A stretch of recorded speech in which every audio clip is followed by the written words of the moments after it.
हे किल्ले बांधत असताना जे चातुर्य आणि जी स्ट्रॅटेजी छत्रपती शिवरायांनी वापरलेली आहे त्याचं मनापासनं कौतुक केलं, अभिनंदन केलं. माननीय प्रधानमंत्री महोदयांकडे देशभरातनं 7 वेगवेगळ्या साइट्स गेल्या होत्या. मी प्रधानमंत्री महोदयांचे आभार मानेन की त्यापैकी प्रधानमंत्री महोदयांनी हा निर्णय केला की जागतिक वारसा स्थळ म्हणून छत्रपती शिवरायांचे 12 किल्ले रायगड, राजगड, प्रतापगड, पन्हाळा, शिवनेरी, लोहगड, साल्हेर, सिंधुदुर्ग, विजयदुर्ग, सुवर्णदुर्ग, खांदेरी आणि जिंजी असे 12 किल्ले नॉमिनेट करण्याचा निर्णय घेतला.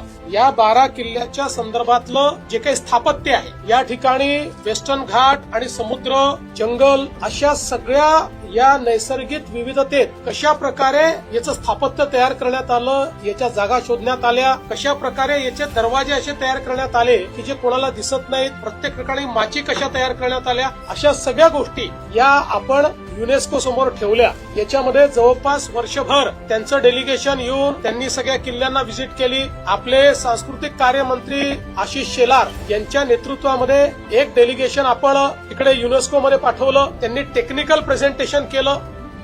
एकूण 20 देशांना मतदानाचा अधिकार आहे. या सगळ्या देशाच्या अँबॅसेडर सोबत मी स्वतः देखील बोललो. आम्ही प्राईम मिनिस्टर साहेबांना विशेष भेटलो आणि त्यांनाही विनंती केली की आपण हे नॉमिनेशन केलंय, परंतु मतदानाची प्रोसेस आहे आणि 20 वेगवेगळे देश आहेत, त्यामुळे भारत सरकारने पुढाकार याच्यामध्ये घेतला पाहिजे. त्या माध्यमातून त्या देशात आपली जी एम्बसी आहे त्यांच्यासोबत संवाद झाला. त्यांनाही आपण एकत्रित केलं आणि त्यांना त्या देशातल्या सरकारशी चर्चा करण्याकरता सांगितलं आणि 20ही देशांनी आपल्या बाजूने मतदान केलं आणि एकमताने छत्रपती शिवरायांचे हे किल्ले हे जागतिक वारसा केंद्र आहेत अशा प्रकारे घोषित केलं. त्यामुळे हा शिवप्रेमींचा एक मोठा विजय आहे आणि त्यावेळी सगळ्यांनी ज्यावेळेस वेगवेगळे टेक्निकल प्रेझेंटेशन झाले त्यावेळी सगळ्या देशातल्या लोकांनी हे किल्ले बांधत असताना जे चातुर्य आणि जी स्ट्रॅटेजी छत्रपती शिवरायांनी वापरलेली आहे त्याचं मनापासनं कौतुक केलं, अभिनंदन केलं आणि अनेक लोक आश्चर्यचकित देखील झाले की किती पुढचा विचार याच्यामध्ये करण्यात आला होता. आता